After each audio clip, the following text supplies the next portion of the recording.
பிரியமானவர்களே, ஆண்டவராகிய இயேசு கிறிஸ்துவின் நாமத்தினாலே உங்களை யாவரையும் அன்போடு கூட நான் வாழ்த்துகிறேன். ஆண்டவர் கிருபையாய் நமக்கு கொடுத்த இந்த புதிய நாளுக்காக முதலாவது நாம் ஆண்டவருக்கு நன்றி சொல்லுவோம். என்றும் அவரில் மகிழ்ந்திருப்போம், இதய விருப்பம் நிறைவேற்றுவார்.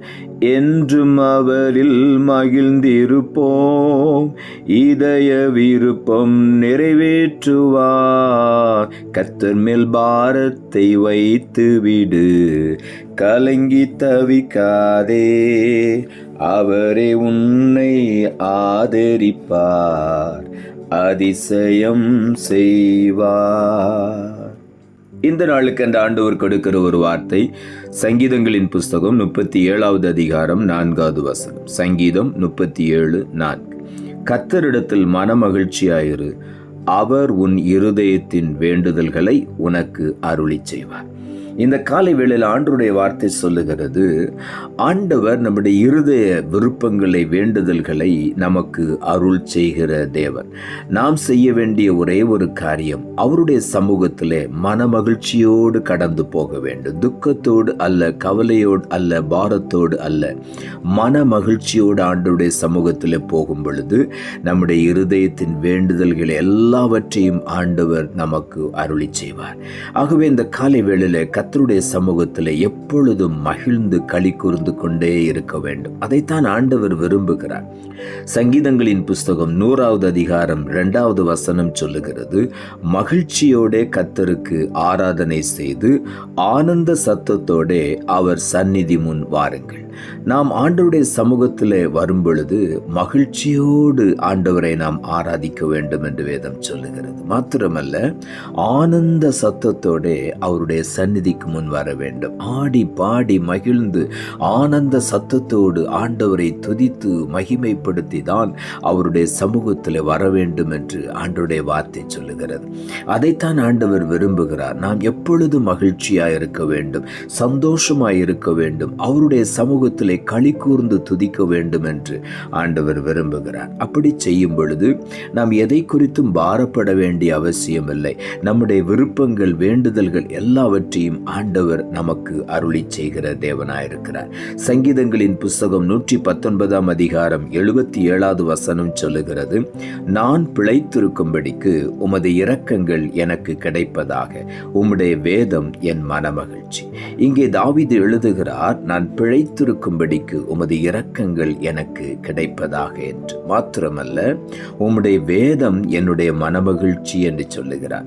ஆண்டவருடைய சமூகத்தில் நாம் மனமகிழ்ச்சியாய் இருக்க வேண்டும் என்று சொன்னால் அவருடைய வேதத்திலே நாம் மகிழ்ந்திருக்க வேண்டும்.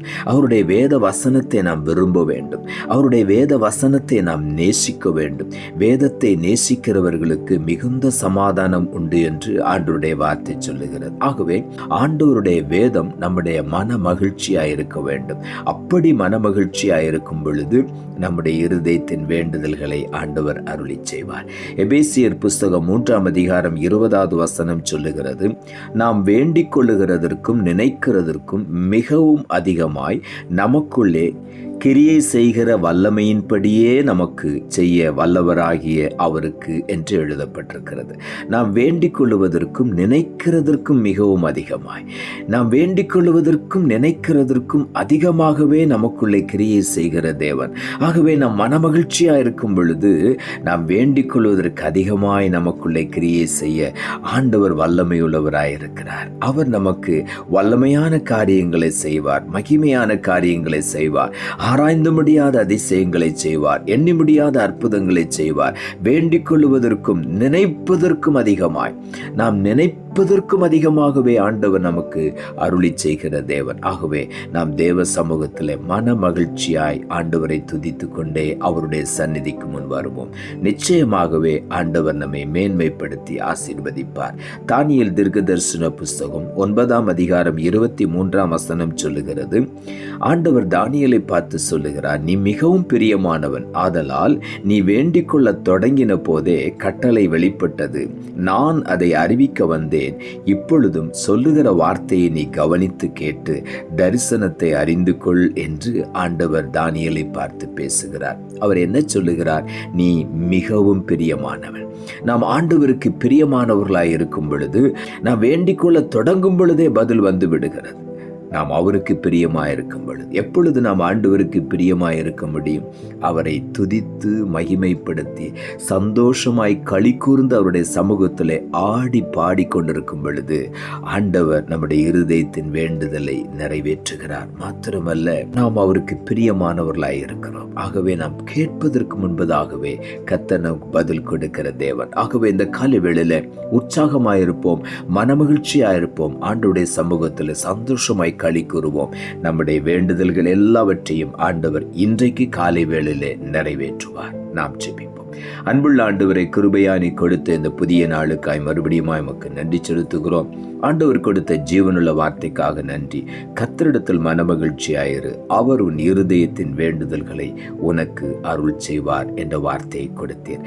வசனத்தை கேட்டுக்கொண்டிருக்கிற ஒவ்வொருடைய வாழ்க்கையிலும் பல வேண்டுதல்களோடு கூட பல நாட்கள் ஜெபித்து கொண்டே இருக்கிறவர்கள் இந்த ரகசியத்தை இன்றைக்கு அறிந்து ஆண்டவருடைய சமூகத்திலே துதித்தலோடு கூட வரும் பொழுது, சந்தோஷமாய் ஆடிப்பாடி துதித்து கொண்டிருக்கும் பொழுது, இருதய பாரங்கள் இல்லாதபடிக்கு, மனதிலே பாரம் இல்லாதபடி ஒவ்வொருவரும் உம்மை துதித்து சந்தோஷத்திலே களி கூர்ந்து மகிழ பண்ணுவீராக. ஒவ்வொருவர் அந்த மகிழ்ச்சியோடு உடைய சமூகத்தில் வரும் பொழுது இன்றைக்கே அவருடைய இருதயத்தின் வேண்டுதல்களை நீர் அருளி செய்கிறேன். இப்பொழுதே அந்த வேண்டுதல் அவர்களுக்கு கிடைக்கிறது. மனமகிழ்ச்சியோடு ஆண்டவரை துதிக்க ஒவ்வொருவருக்கும் கிருபை தாரும். இன்றைக்கே அவள் வேண்டுதல்கள் எல்லாம் நிறைவேறட்டும். சுவாமி, உடைய கரத்தில் ஒப்பு கொடுக்கிறோம். இரட்சகர் இயேசுவின் நாமத்தில் ஜெபிக்கிறோம் நல்ல பிதாவே, ஆமென்.